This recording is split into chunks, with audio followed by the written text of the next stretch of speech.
0, 1. Let's get started. Hello and welcome to Beyond Top 10 Tennis. My name is Dr. Ashley Morgan-Burge and I am your host. Thank you so much for joining us today. We have a jam-packed week. If you've been tuning in, you know that we are doing the Olympic edition in conjunction with the current week on the WTA and the ATP tours because we still have tournaments in action. Primarily, Washington is underway this week and we still have catch up from last week's and those champions, and we've got a lot of first time maiden title holders there, and we've got WTA and ATP tours, and also then tuning in, we have the Olympic action underway, though I'm going to leave all of the discussion for the Olympics to those special episodes whilst we wrap up this week's edition to really look at really what's essentially underway on both the WTA and ATP tours respectively, to keep pace obviously with those results, rankings, performances, and then when the Olympics does wrap up, we will look at how those current metrics, specific performances of play and how they have been progressing align with those rankings, because those who do claim obviously gold, silver, bronze at the Olympics, we are not going to see that in the rankings because the Olympics does not come with points, which is really important to share. But also because it is on clay and the new season is now shifting towards hard court surface, whilst we are going to touch on some clay events this week, also our second hard court essentially for this part of the season, it's quite interesting to look at potentially a more clear progression for those who are advancing on hard, given the US Open is only a matter of roughly 4 weeks away now, which is only a really small amount of time. And once the Olympics does wrap up, that's really almost just almost an additional week taken off those players' schedule to progress along the hard court season. Granted, this transition between Wimbledon from clay was just as small. It really goes to show, I think, the pressure placed on a player's body, especially at this time of the season. Okay, first and foremost, if you've been with us for some time now, you know what we're all about, so thank you so much. If this is one of your first episodes you are tuning in, as always, I really would encourage you to track back to some of our earlier episodes, and there are a lot there, but also those early episodes, you will hear more about me, my background, the theories I'm behind, the publications I'm behind, the achievements that have come along with that. So if you want to learn more about me and my background, head on over to AM8 International, click on About, Dr. B, and you will see everything that's unfolded there. But also the scientific side, the data, how everything's come from, but more so click on the book link there as well, and you will see those 12 publications. Primarily 11 of those are centered towards how to develop a top 10 tennis ranking. My latest release that came out at the end of last year, how to develop a top 10 tennis ranking, the Power of the Eighth Key. Then also, let's say 2 seasons prior to that, the 7 Keys, which is behind me there as well, really essentially embodies 8 facets of play that go into developing the best players in the world. And we can say those 9 texts prior are stepping stones, so building blocks to get there.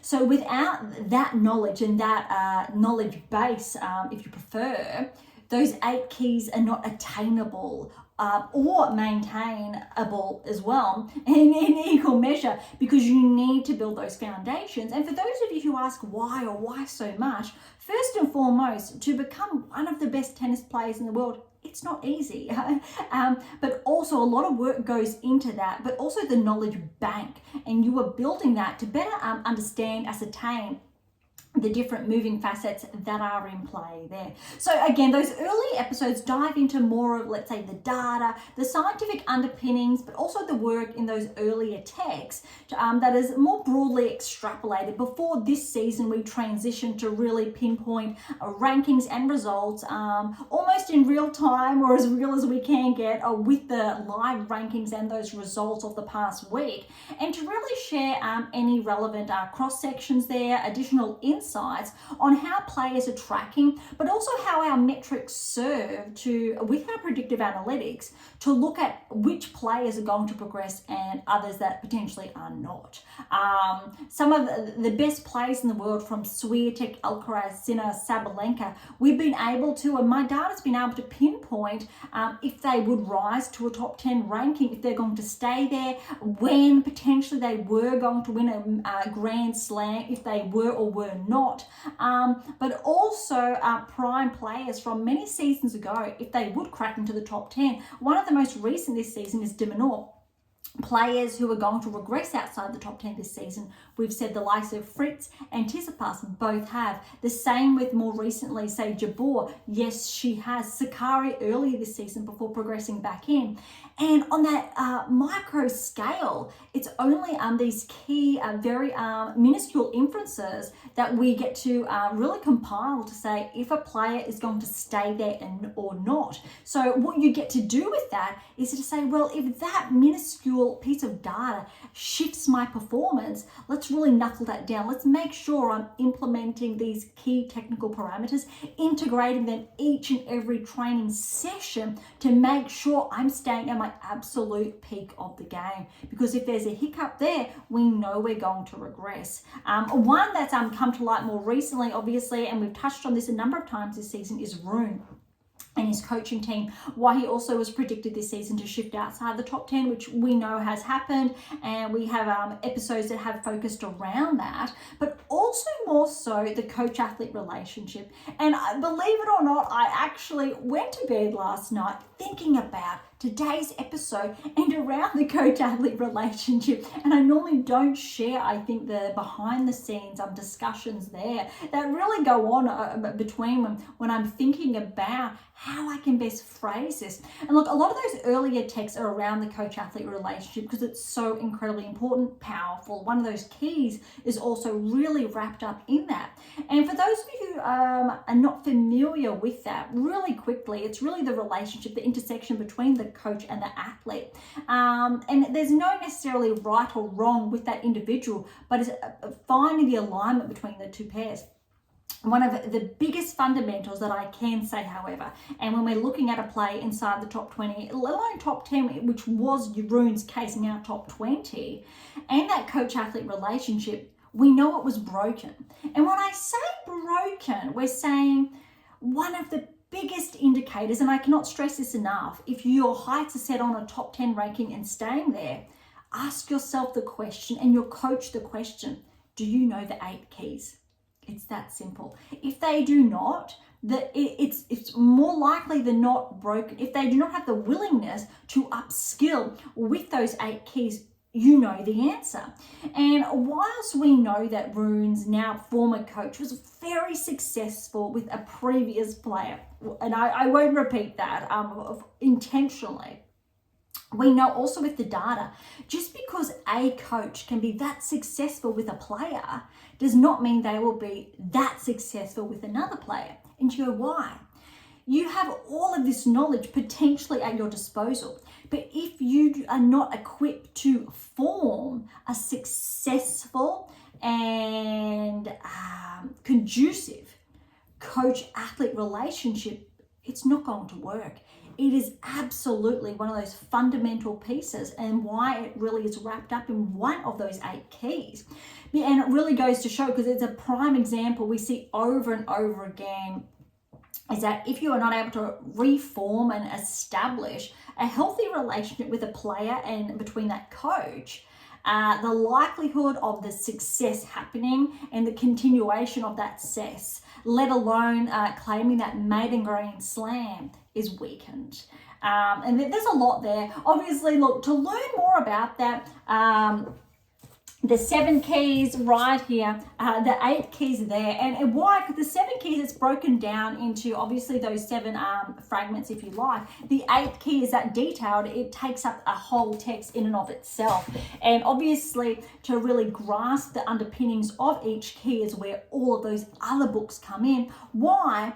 Because again, going with the data, I had to build that foundation to allow you to understand each and every reader, each and every player, coach, to understand before saying, well, okay, now here it is. Here are the keys. A lot of work. And those of you who have been following me again for some time, you know that that's essentially 20 years has gone into that. And why I am the world's leading scientist on coach and athlete performance, and arguably the highest qualified coach in the world. And it's something I'm so incredibly proud of, and I don't take for granted in any way, shape, or form, and why I continue sharing and writing. And I think the good news I can share today is that it looks like my next book will be out at the end of the year. All going well. I don't typically share too much in advance from that perspective, though when it does start taking shape, I do get quite excited. It's very rewarding because I get even more so, I think, excited again that I have the opportunity to share with you another piece of the puzzle, if you like, to help guide you along the way towards achieving that top 10 tennis ranking. Right. Okay, there's a lot there. As always, questions, I'll leave that to the end as well, but they're always welcome. And I'm more than happy to answer or address questions, qualms, concerns in our episodes as well. All right, so we have a number of events. We're going to start with the WTA Tour results before rankings, then we'll cross over to the ATP Tour. Now, remember last week, midway, we got roughly to those earlier stages. So this week, we are kicking off with the quarterfinal stages of the respective events, and then we will track back. All right, so we're starting this week with the Prague Open, so in the Czech Republic. So quarterfinal stage, remember, Nishioka was the number 1 seed. Nishioka Seidel, Nishioka straight sets win. Linette Tomova, Linette with a 3-set win. Frech Kalinina, Frech with that 3-set win. And then we had Samson, that up-and-coming 16-year-old, with a 3-set win over Selika.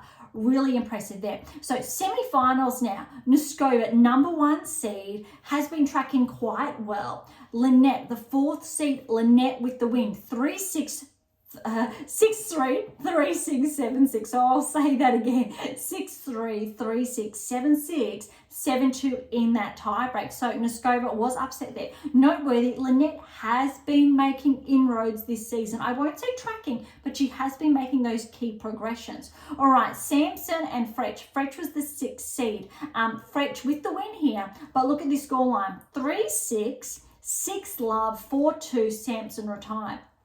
What's somewhat concerning is Samson's only 16 years of age. She has that retirement.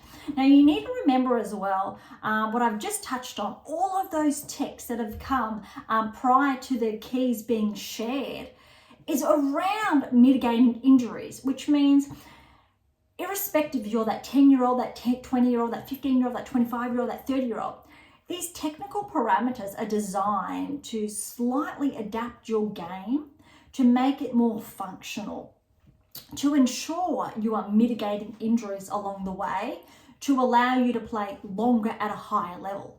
And how and or why, and we've got the perfect example that obviously corresponds with our data in Novak Djokovic. We understand why he's been able to play at his absolute peak for a long period of time because of this. On the women's side, yes, Serena, you need to remember she was still performing exceptionally well into her early 30s.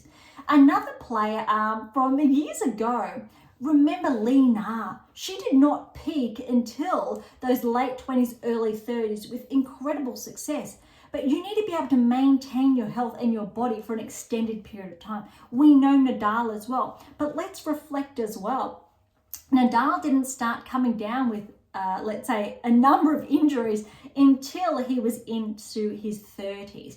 But we also know the key technical differences in his game, in contrast to, say, the likes of a Djokovic. It's very different, and why it's no surprise those injuries have happened. Murray's a very different example because when we're looking at a joint and how it potentially has become overused or destabilized, it is typically to do with developmental, not performance-wise. On a personal note, something I was diagnosed with only last year was something very similar.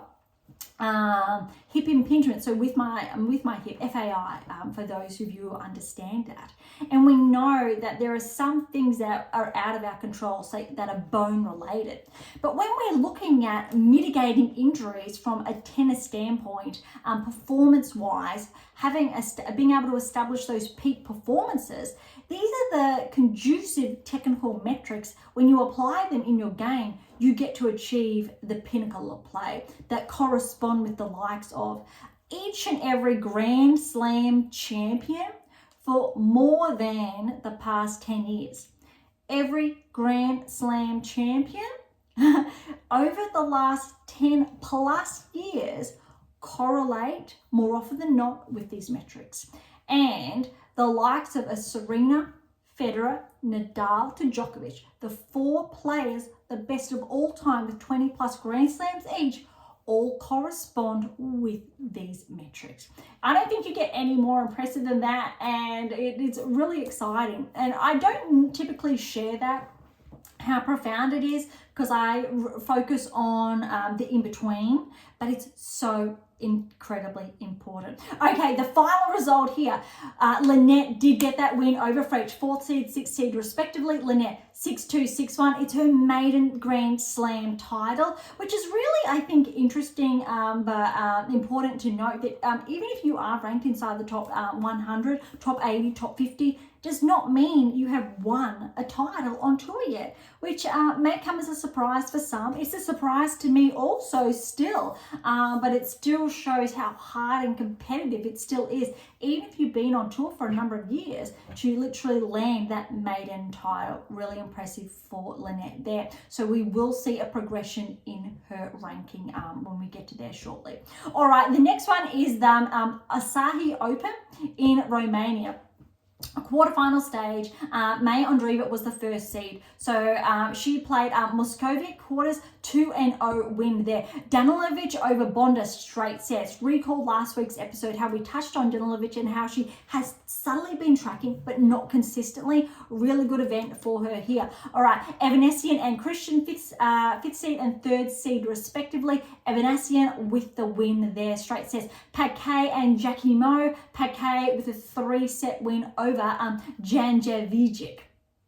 Okay, semi-finals, Andreeva, Danilovic. This was always going to potentially live up to the hype. Granted, what I've just said about Danilovic, and it did not disappoint. 3 sets, 3-6, 6-3, 7-6, 7-1 in that tiebreak. So for Danilovic to push Andreeva to 3 sets, remember Andreeva around that top 30 ranking range, is very, very impressive. What we're after, that reaffirmed Danilovic is on the radar in a different way. Whilst not at the Grand Slam level, she has been popping up this season, and I do believe definitely potentially one to watch for the later half of this season, if not next season. All right, the other semi-finals, Evanesian, the 5th seed over Paquet, straight sets 2 and 3, and we know Andreeva did get this win here. Andreeva won her maiden title on tour, which for some of us we might find somewhat surprising given her rise, obviously, at such a young age. Andreeva's 17 now,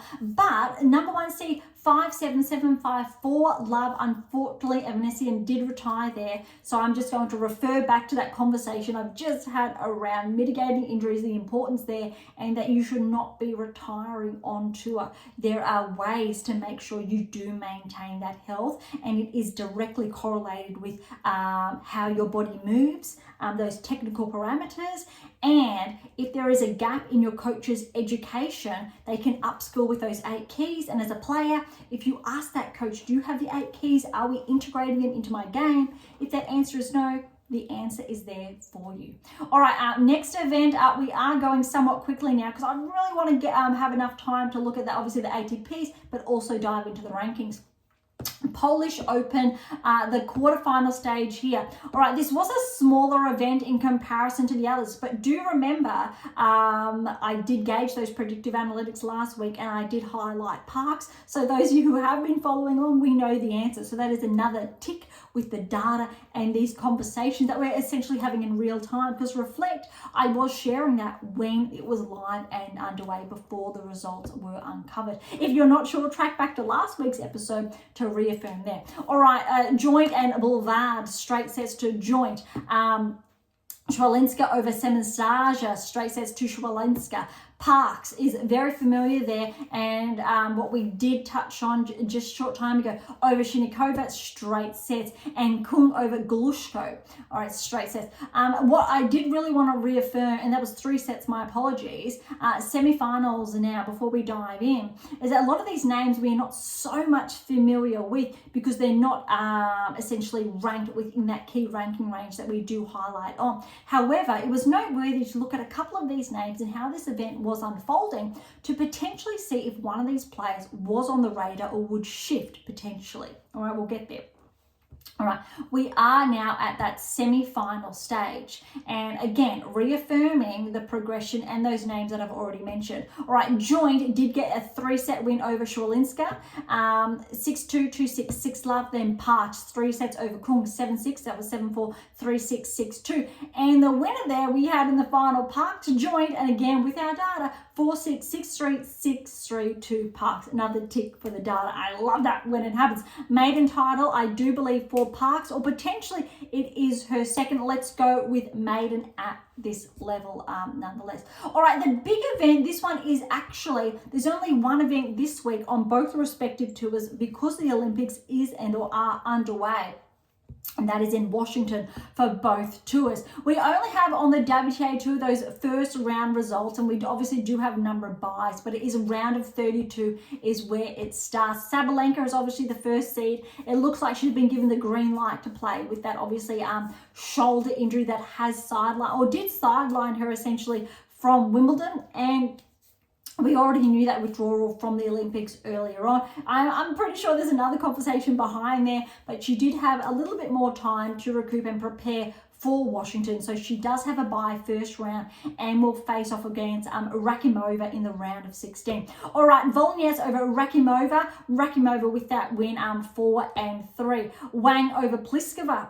5-7, 6-3, 6-love. Very good win for Wang. Baptiste over Azarenka. Azarenka with that win, 2 tie breaks there. Azarenka is the 6th seed, but look, it was 8-6 and 7-3. Very impressive performance then for Baptiste. Jabeur has a bye. She is the 4th seed. Remember, she has regressed outside the top 10. I think she's around 15, 16 in the rankings before we revisit that. All right, Montgomery with a win over Rogers, 5-3. Remember Shelby Rogers, she did actually track in the rankings roughly 2-3 seasons ago now. While she has regressed ranking wise, she's definitely still obviously there to put up a really good challenge for the best of the best, I would argue. All right, Buskova with a win over Kessler in 3-4 and then 4-6, 6-2. Townsend, good win over Potapova, the 9th seed, 2-2. That's a very good win for Townsend. Mertens, the 8th seed against Raducanu. Raducanu, very good win.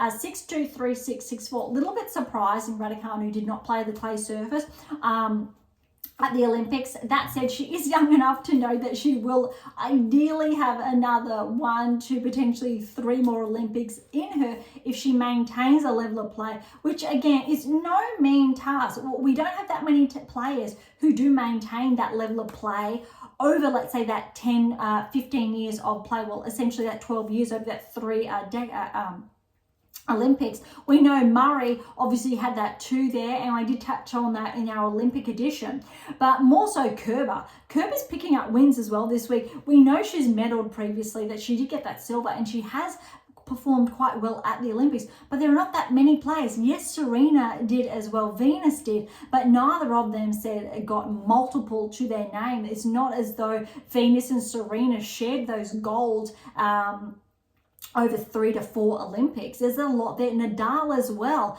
Federer, Djokovic has been able to. Obviously, he's only medaled, I believe, once at that bronze level. But it really goes to say that irrespective if a player is at that peak performance, it doesn't mean they have each and every Olympics. So it's very, very profound, I think, in that respect. When we're looking at a player's longevity on tour, the Olympics provide a really good benchmark to see if a player is still at that level of play. So it reaffirms that maybe you will not be a top 10 player in 4 years, and the likelihood of you having or being able to contend for a podium finish is not a given. Okay, so really good performance there from Raducanu with that win. Stern's got a win over Ngo, 3 and 6 there. Apologies as always for the mispronunciation. In action as we are coming live from Washington, Badosa is up against Kenin, and how's this? Badosa is up 5-love as we're live really from what's happening in the action in Washington. All right, Samsonova, third seed, did get a bye. Pavlyuchenkova, a 3-set win over Kruger, 6-3, 4-6, 6-4. Stevens fell to Anisimova. Very good win for Anisimova, 6-3, 7-5. We know Anisimova has regressed back in the rankings. We know what she's capable of. We're just looking at that level of maintenance, that level of consistency from one event to the next. But nonetheless, really good performance there from her against Stevens. Dolhide, 3-set win over Sorenko, 6-1, 3-6, 6-4, and Kazatkina is the second seed, has a bye there. Obviously on rankings alone, Kazatkina would have been able to get entry into the Olympics. Little bit disheartening that we do have a number of players inside, I think, this ranking range that could have played. Nonetheless, I think a number of players, especially from those countries that do have, let's say, sanctions against them, granted that they would not be representing that country in a manner of speaking, does remove, I think, one part of the element. And there's a discussion obviously to be had there. Likewise, obviously we know those countries, third time lucky, from Belarus to Russia, and why. With what's going on, and I know there are other countries in that mix as well. There, I think the primary two, obviously with those sanctions or that cross over to the Olympics, but we also know some players, because of their schedule being so heavy and jam-packed this season, have also made that choice. All right, noteworthy round of 16s. We've got Pavlyuchenkova against Anisimova, Kazatkina and Dolhide. All right, Samsonova will play the winner of Badosa and Kenin. It's now 5-1. Stearns and Raducanu, Bazoka and Townsend, Jabeur and Montgomery, Azarenka and Wang, and Sabalenka over Rakimova that we touched on earlier. All right, that wraps up Washington. We will track back to that next week to see how that has unfolded. Now, we've touched on all 4 of those events. Let's head on over to the rankings. Osaka is at 100. She has finally cracked back into the 100. And look, let's remember, I think at the beginning of the year, Osaka's ranking blew out to around 500. I think there was that choice not to choose that protected ranking at that time.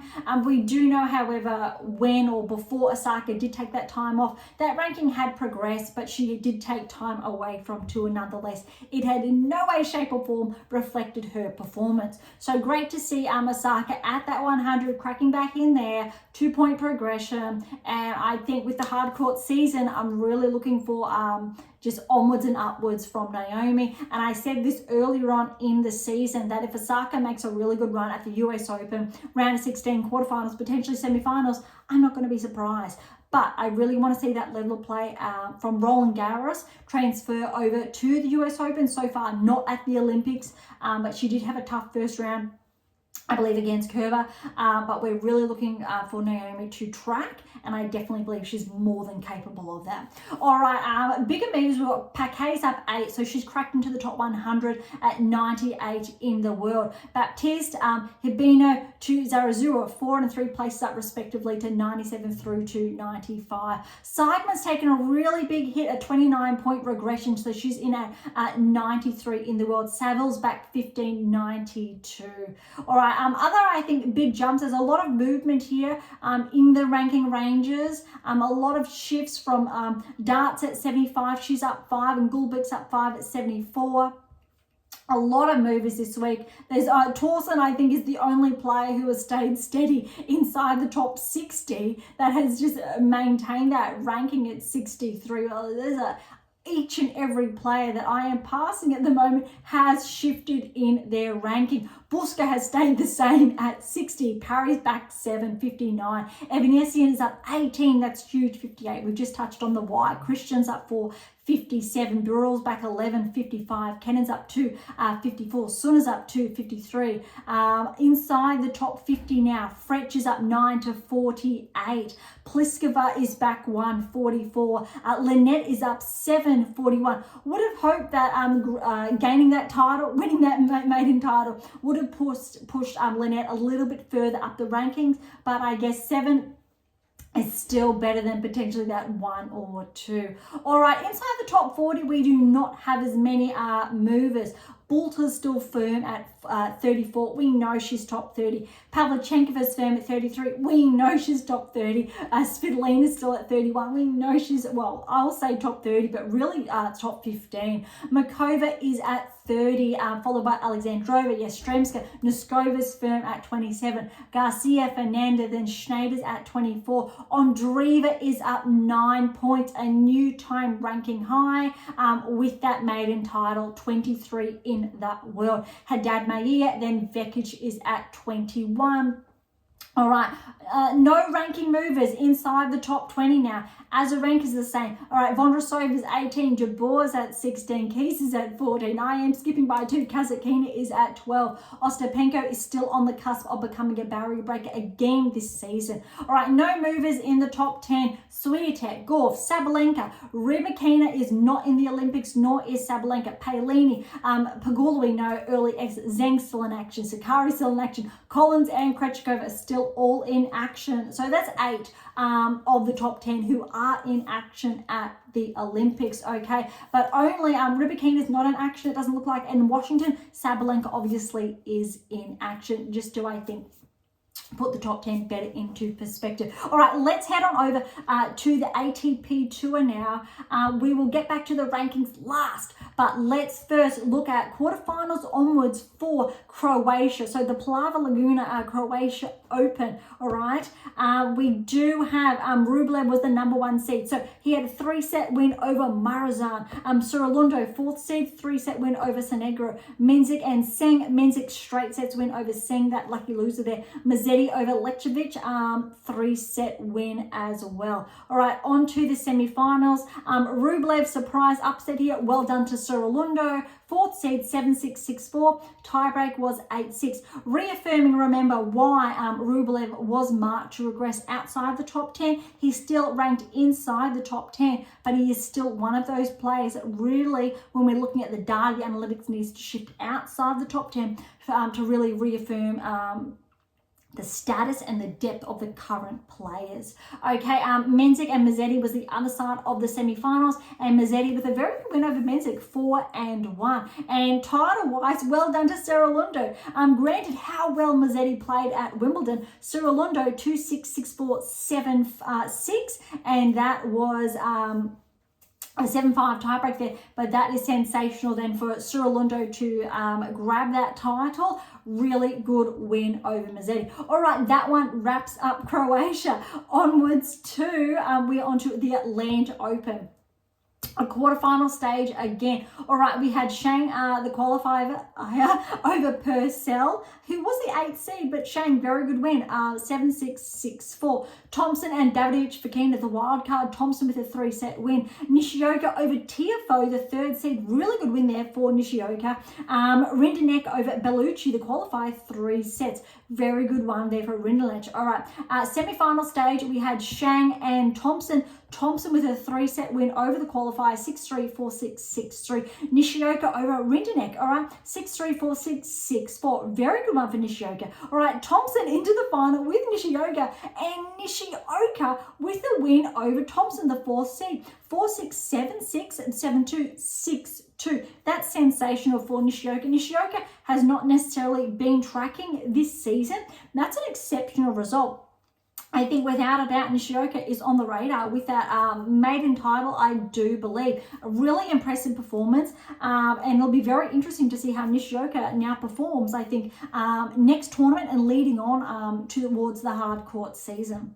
All right, the next event that we do have, as I'm almost clicking into it there, the Generali Open in Austria. All right, quarterfinal stage, Baez is the number 1 seed, and he was upset in the quarters by Gaston in 3 sets there. Martinez, the 4th seed, he was upset in the quarters by Diaz Acosta, 3-set win. Halfman got that win over Seyboth Wild, straight sets, and Berrettini, straight sets win over Moreno del Boran. Very good, impressive for Berrettini. Without a doubt, you need to favour Berrettini there. Now, even though I know the scoreline, track back to last week's episode before the scoreline has been or was unveiled, and what I had to say about Berrettini, his ability to track, and the likelihood for him to progress in the rankings. Very important there. All of this is based on data, and it is, for lack of better wording, second nature.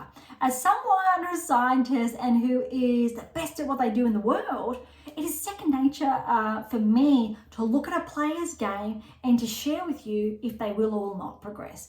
Obviously, behind that is 12 books, 11 specific in this area, where I have analysed, researched, crunched the numbers for such an extended period of time. Put a player in front of me and I will tell you if they will progress or not. It is something I am incredibly proud of developing, almost a sixth sense, but I'm so incredibly excited to be able to share it with you, to be able to impart into your own game as you progress, whether it's through your maiden Grand Slam, to crack into the top 100, top 20, let alone top 10, to replicate success. All right, semi-final results. Gaston straight sets win over Diaz Acosta, 1 and 2 love. So Diaz Acosta looks like he has retired there in the second set. Berrettini straight sets over Halfman, 4 and 4. Final, Berrettini over Gaston, 7-5, 6-3. I do believe this is Berrettini's second, if not third title in the space of probably the last 2-3 months. This is absolutely incredibly impressive for Berrettini. Former top 10 player. We know he's been a Grand Slam finalist before. He is definitely tracking. Berrettini is playing, I think, some of the best tennis we have seen from him since he regressed and struggled, obviously, with those injuries and coming back. It looks like he has refound that health. He's starting to find that form again. Berrettini, if he keeps this up, he will potentially crack into the top 20 before the season's end. Very impressive. All right, let's head on over to Washington now. We've got a little bit more action in the first round to touch on, in contrast to the WTA Tour. Rublev, for perspective, is the number 1 seed, so he's got a bye first round. Van Ash over Kazuks, 4 and 3 first round. All right, Shang against Ymer, qualifier, 4 and 3 to Shang. Rindenek, 16th seed, he has got a bye first round. Same with Carabella's Baini, the 11th seed. Kovacevic over Nishioka, that is a very big set. So Nishioka, we've just touched on, he's won his title only a week ago, and Kovacevic with that win, 4-6, 6-4, 6-2 over Nishioka. So let's see how Nishioka picks up next week and see if he can start tracking from there on in. All right, Cressy's a qualifier. Galan with that first round win, 4 and 3. TFO's the 5th seed with a bye. Quarters the 4th seed with a bye. All right, Garin over Karatsev, 4 and 2. Purcell, Kokonakis first round. Kokonakis, a very good win over Purcell. 6-7, that was 4-7. 6-4, 6-3. Vukic is the 14th seed with a bye. Mapesh Pericard is the 9th seed with a bye. A lot of bias going on here. Rusevori over Korik in 3 sets. Opelka wildcard over Duckworth in 3. Thompson, 7th seed bye. Davidovich Fokina, 8th seed bye. Now, with all of these buys, it baffles me somewhat why more qualifiers were not allowed more direct entry, in contrast to having all of these buys. It does not quite add up. All right, Kruger is a qualifier, and he did get a straight sets win over Nardi. However, second set's 4-1, so Nardi's there has retired. Retirements at this stage of the event, we don't like to see, and I've already touched on around mitigating injuries and why this should not be happening, and how it reaffirms that the management of a player's schedule, the load on their body, is mismanaged from this perspective. All right, Goffin, very good win against Ugo Carabelli, straight sets. Caboli, 10th seed with a bye. Mitchelson, 15th seed with a bye. Absolutely, I think absurd. More qualifiers should be getting in on the action. Bellucci, qualifier, got a straight sets win over McDonald, 2 tight tie breaks. Walton against the qualifier Hong, and Hong with a first round win, 2 tie breaks there. Kakanakov is the 3rd seed and he got a bye first round. Noteworthy is that Kakanakov got a silver in Tokyo Olympics from recollection, and it's a little bit disappointing, I think, that he is not partaking in the Olympics, although when we're looking at his current ranking and the other players, obviously country specific ahead of him, it is understandable. However, he is the defending medalist for the silver. All right, Marino is the 6th seed with another bye. Shapovalov with a wild card. He did get a very good win over Bautista Agut, 1 and 4. Wolf wild card over Shivaja, lucky loser, straight sets win. Kekimovic is the 12th seed with a bye. Nakashima, 13th seed with a bye. Oh my goodness, O'Connell over Mayo, straight sets. Elbow to qualify over Diaz Acosta, straight sets, and Shelton is the 2nd seed with a bye there. All right, we've only got a handful of second round matches that have gotten underway. Nakashima, the 13th seed with a straight sets win over O'Connell, 2 and 2. And Kekinovic is the 12th seed with a straight sets win over Wolf, 2 and 3. The last one I do believe is Shapovalov with a win over the 6th seed Manorino, 2 and 1. It looks like they are all of the action. Everything else will get underway later today. One more, we've got 2 more I can touch on. Quarter, the 4th seed, straight sets win over Garin, 3 and 2. TFO, this is actually really good for TFO, over Galan in 3 sets. That was 6-7, so 8-10, 6-3, 6-3. That's a tough win for TFO there. All right, that's all of the action from Washington. Okay, so let's head on over to the rankings that will better explain, I think, what's unfolded the past week, but it won't obviously touch on the recent results from the last couple of days. All right, looking at the top 100, Goffin's back inside. Well, he is inside the top 100, but he has taken a 2-point regression, so he is at 100. All right, De Gieri's taken a really big hit there. 41-point regression, so he's at 98 in the world. Kazuka's back 3 at 95. O'Connell's back 1 at 94. McDonald's up 4 to 93. There's a lot there. All right, Walton's up 6, 89. Very big hit from Altamar. He's back 16 places to 87. And Vukic has taken a 25-point regression to 85. That is very substantial there. Nagal's up 5 to 75. A lot of movers. Shang, 16-point progression to 63. We've got Kofa's back 7 to 70. Saboth Wiles up 5 to 67. Menzik, very good, 16-point progression, 65 now. Poprin has taken a hit, 17-point regression to 63. Diaz Acosta, another big one, 15-point progression, 62. And Gaston, 30-point progression to 61. Very substantial there. All right, there's been a lot of movies this week in those, I think, those big numbers. Nishioka is another one we've touched on his title win, a 36-point progression to hit the top 50. Very, very impressive there. All right, Berrettini, he is nudging closer, a 10-point progression to 40 in the world. He keeps backing that up. Top 30 next and top 20 potentially come the end of the season. So remember this episode. Okay, Thompson's taken an 8-point progression to 33 in the world. Monfils back 131. Lecture's back 2 to 30. All right, TFO is solid at 29. Cerundolo, 11-point progression to 26 in the world. Fils is back 3 to 23. Korda and Kakanakov are both up 1, 22 and 21 respectively. Rune is back another one to 17 in the world. Remember the discussion on the coach-athlete relationship from the very beginning of today's episode. All right, Mazzetti's at 1 to 16. Fritz is back 1 to 12, and Tsitsipas is up 1 to 11. I do recall both of them slightly shuffling. There's only a little bit over 200 points separating the two, but also between Fritz and Paul, who was at 13, there's only 90 points separating those two. Now, if you read, I think, one of my recent articles, it really was sharing that Paul potentially, along with Fritz, are highly likely to become barrier breakers this season. Paul would be a new barrier breaker. Granted, both Tsitsipas and Fritz did start the season inside the top 10. De Minaur really is the primary barrier breaker so far this season. Whilst we have had players shuffle in and out, we're looking at those newcomers. However, Paul is having a very impressive season. Fritz really has picked up his form from the beginning of the year, and he's reflecting that back. Obviously, we know how well he did at Wimbledon, and how he has been tracking. All right, top 10 has relatively stayed the same. Rud's back at 9, Rublev's up at 8.